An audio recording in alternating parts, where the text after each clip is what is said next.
Let's move to backlogs. So in backlogs, one advantage we have is here we are able to see the items by their hierarchy. You can move and switch the level between features and stories. Epic, I have removed it. Of course, you can bring it back. So you can now also do filtration by epic. Level by epic. Backlog levels by epic. But ideally keep it always under feature only. Now what exactly is the purpose of this backlog? Of course, you can see first you can add a new work item here itself, which is shortcut. You can switch to boards, Kanban board, or alternatively you can go from here.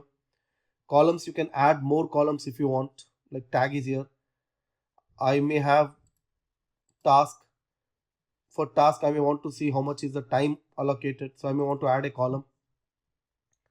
Let's say I add a new column, which is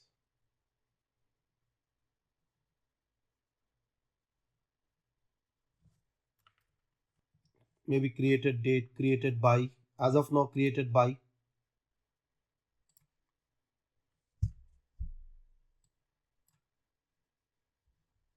So now you can add and remove columns basically.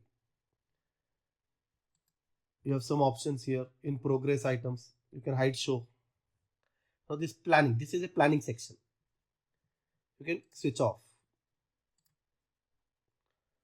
Filter as usual. Settings only one. You can also control working days. How to manage bugs. We're not interested in that now.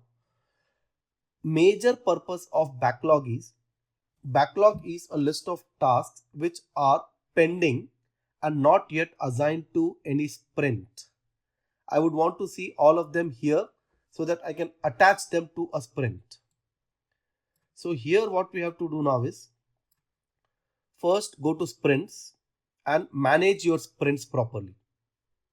So there are no work items right now. You can add work items if you want from scratch. Everything you can do from here itself. You can directly come to sprint and do it from there. Directly come to sprint and do it from there. You don't even have to go to these because ultimately sprint is important. Now, how many iterations are part of your project? Basically, one iteration is one sprint. So how many iterations you want? That you can actually specify first at the organization level.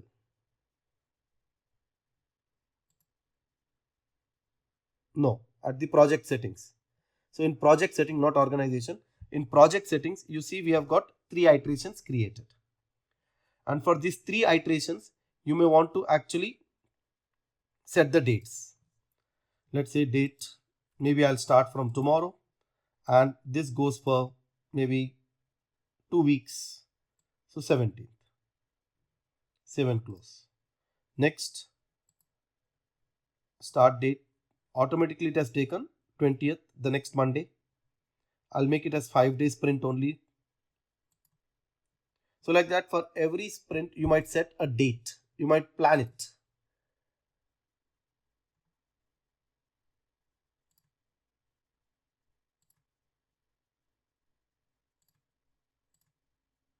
Something like that. Now, yes, within the sprint, by any chance, if you want to have more child iterations, you can do that. If you want to break a sprint into further sprints, children, you can do that as well. I'm not interested. So we have project configuration, iterations created. 3 were there by default. I'm just using that. You may want to add 10, 20. It's up to you based on your project size and what are your targets. Now back here, go to sprints. Still you don't see any sprints. Go to backlog. No backlog items. So now go to backlogs and from here we can move the items into the respective iteration. So let's say feature 1, I will drag and drop here. See, the color has changed. feature 2, I would probably drag and drop into second iteration. After doing this, I now go to sprint.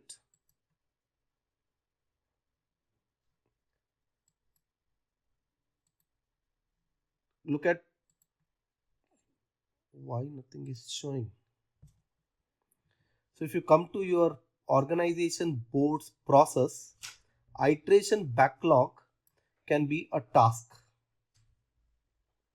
So even if you're doing drag and drop of the parent feature, it's not going to help.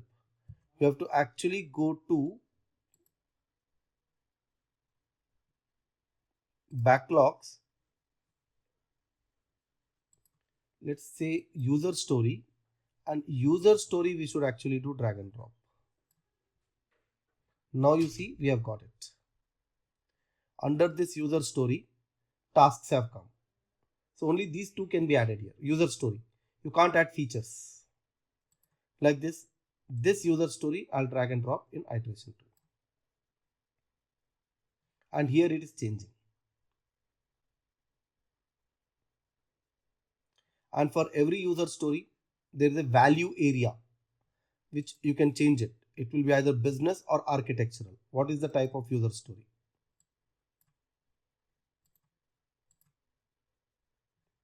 It's just a classification, that's all. Is your business going to get impacted or the architecture of the project going to get impacted? Accordingly, you'll have to provide a user story. So like this, what we have done under this iteration, I've added a user story, and every user story had 2 tasks. So that's why 2 here. Now you can go to sprint and you'll see that there is a task board. And in the task board, you can switch from one iteration to another iteration. It is only the task which has to be part of a sprint. So from this is like a grouping. So from this group, there are 2 tasks. Both are right now in new. You can change here to active state. As the operations start, you'll have to change it and keep progressing the items.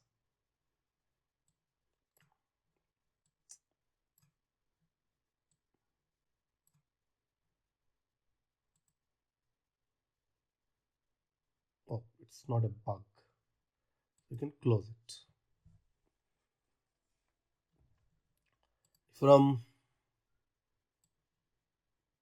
You can close it. So right now I'm just leaving it here as it is. Now, something very interesting about sprint is the capacity planning. This is the most important part of sprint. So only the third story is in the backlog. The 2 are already added. So maybe the third user story also I may put it here. So my backlogs are empty. I don't have anything now from my backlogs list which I have not assigned to any of the sprints. They are there in the backlogs. They have been assigned. So now I will go to sprint and I want to see how capacity planning is done. So let's say we will do capacity planning for iteration 2. Now in iteration 2, I would like to have 2 developers. You can add more if you want.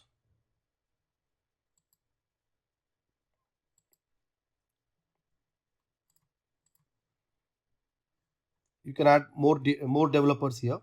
There should be a way to add, here. Add all team members. So if you select this, of course, all the team members will be added. By default, I don't have. And I can say what is the capacity of each developer per day. Let's say Rahul works for 8 hours. Sandeep works for 8 hours. I'm not bothered about activity, and I'm not bothered about days off right now. Save this. Now, iteration 2, what are the dates I have planned? Jan 24 to February 24, which I want to change it. I'll keep it little smaller duration. Let's say from 27th to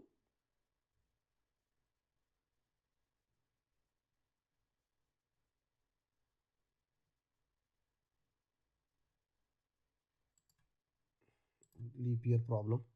Say 3rd to 7th. 5 days. Just for the sake of calculation, I'm keeping 5 days.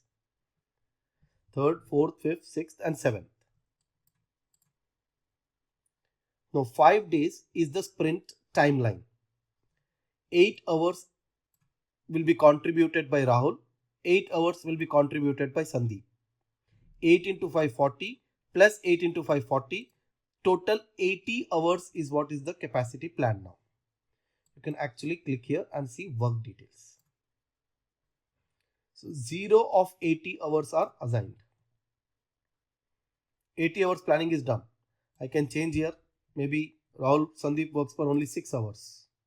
It has changed.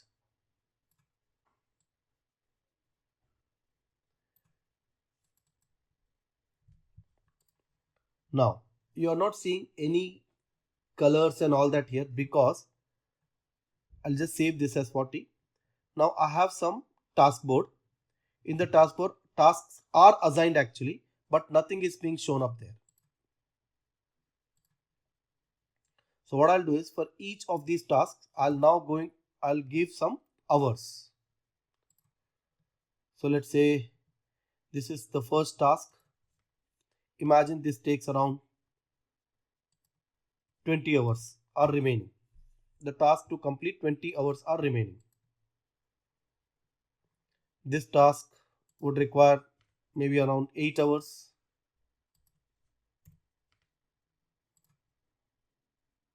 And you see here 28 hours allocation has happened. This task I'll give remaining is maybe another 24 hours.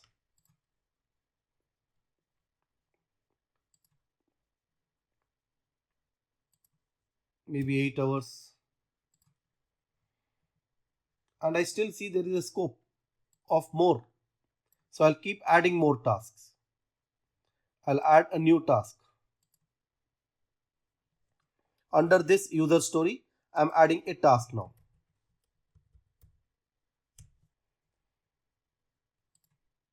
And that task will take, let's say, roughly around 12 hours. Sorry, this is activity. 12 hours.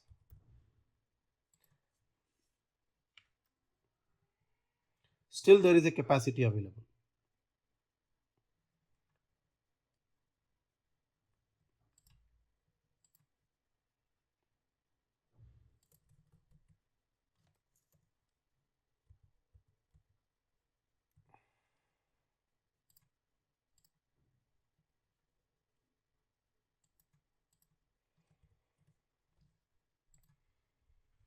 Now, I have exceeded. One of the tasks I have allocated more than. So what I have to do now, I have to see how can I adjust this.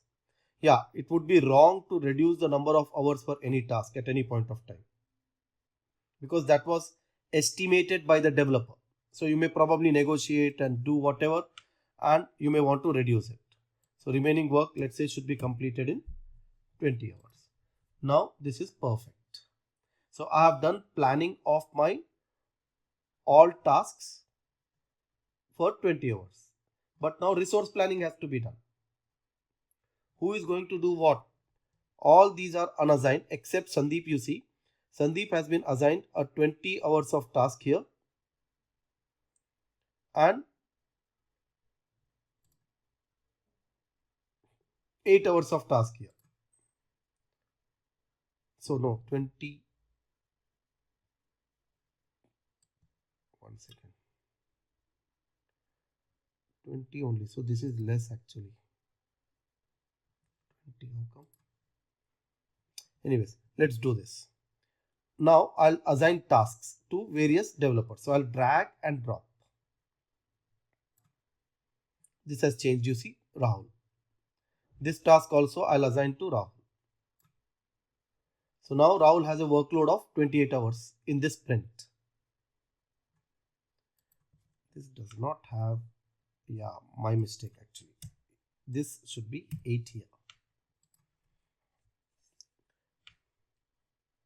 And now again problem has come. So first I have to adjust this. So what I'll do is, maybe ideally speaking, I may want to add one more developer. But without doing that right now, I'll just reduce the number of hours. Because I don't have in my system one more developer, I'm just reducing this. I just don't want this to change to red color. And it is not even a good practice to keep exact 80 on 80. We can always keep certain hours in buffer. Because suddenly imagine now, one of the developers says, I want to go on leave. So Sandeep says, I want to go on leave from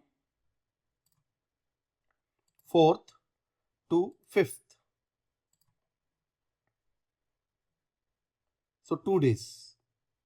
4th and 5th, 2 days. Let's do only 1 day. Again a problem has come. So now what is that the person, the admin will do? He'll have to add one more developer who is going to compensate that work. Because tasks have to be completed in that timeline. There is no choice. So I don't have one more member in my project right now. So I have no choice but to reduce the hours. You can switch to the work details. So we are still excess by 8 hours. And that 8 hours, let's, for demo purpose only, imagine this takes only 4 hours.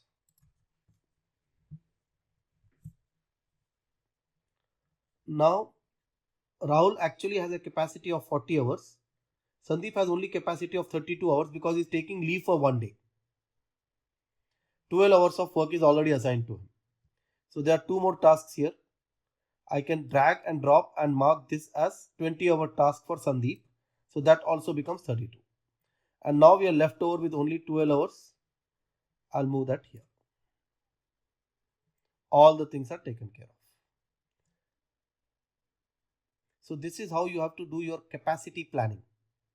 First, put all the capacity here. Once your capacity is here, then go to each task and assign remaining hours for each one of them. Actually speaking, original estimate you should give. But of original estimate, how much is remaining? That also you should give. Original is only for demo, only for display purpose. It has no processing. You should actually give how many are completed. Originally estimated was maybe 25, remaining is 8. And then you can give something like 17 completed.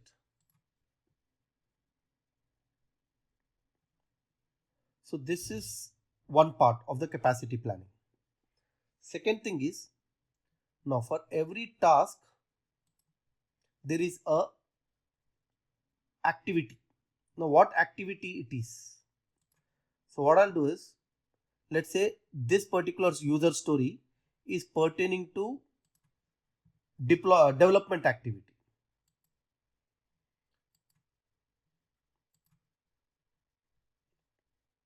So this is also development activity.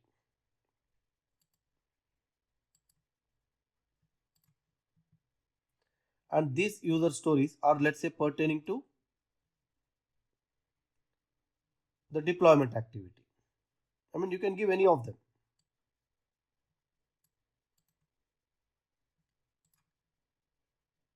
I'm taking only 2.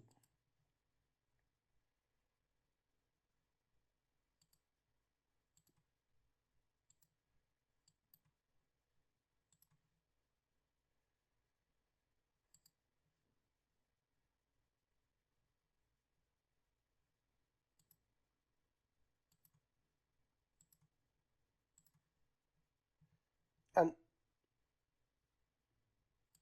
last. And you can have in one user story some development and some deployment. I mean, not necessarily they should be categorized. I'm just assuming it. And now what you can do is you can say Sandeep is actually responsible for development, and in development he spares 8 hours. And Rahul is actually responsible for deployment, and for deployment he works for 8 hours. But you can split. You can say Rahul works for 4 hours for deployment, and he has the ability to also work for development 4 hours. So that's how his 8 hours are split.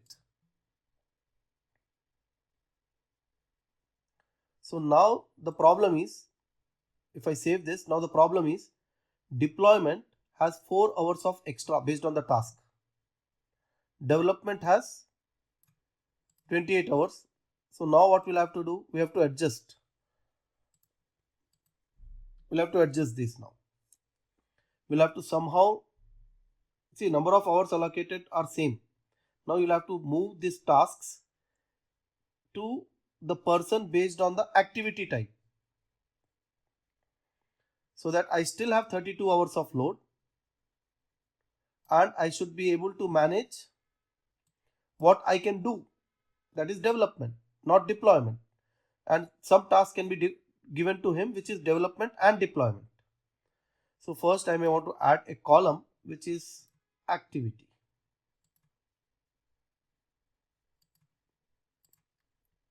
So we know which activity is what. And now do the adjustment. Move, maybe how many, 4 hours of adjustment has to be done. So this deployment obviously Rahul has to do. So total deployment is 44 hours and Rahul has only 40 hours. There is a problem. Got it? Then you'll have to add one more person who will be taking care of the deployment of additional 4 hours. I believe you got the idea. This is how one has to invest. So based on the activity, for every task, we are able to provide what type of activity it is. And based on the person, individual's ability, you might have multiple activities.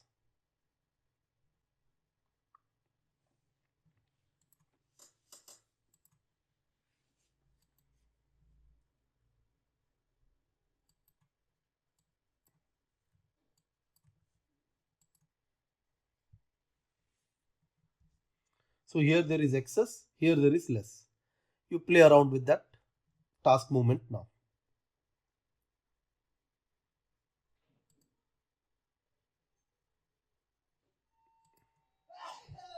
The meaning of this is I have a capacity of 52 hours of development. But right now the tasks which are added here are only for 28 hours. So maybe I will take the opportunity of adding one more task to fill the gap. And that would require maybe another 24 hours.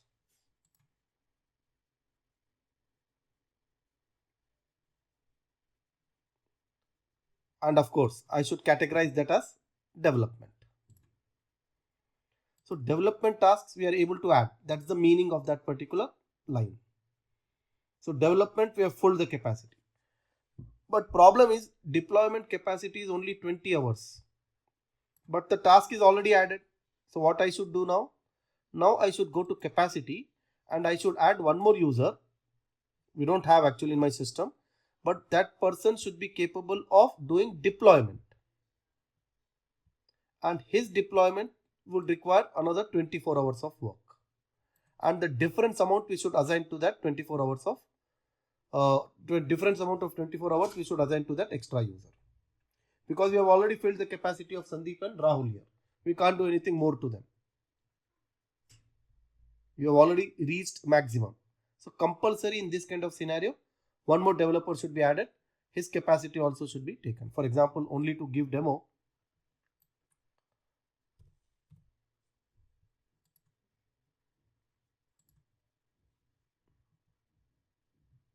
but he is again development. Let's say 8.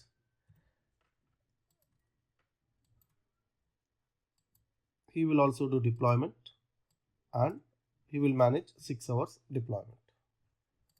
So now Sandeep has got extra scope and you have already covered deployment fully, development fully. So whatever extra deployment tasks are there now, you assign that to Sandeep so that the gap can be filled. Actually Sandeep has extra, but we have already covered the backlog. We have already covered the backlog. So though he can work more, he doesn't need to. So we can go back and tell him, hello, you don't have to work so hard.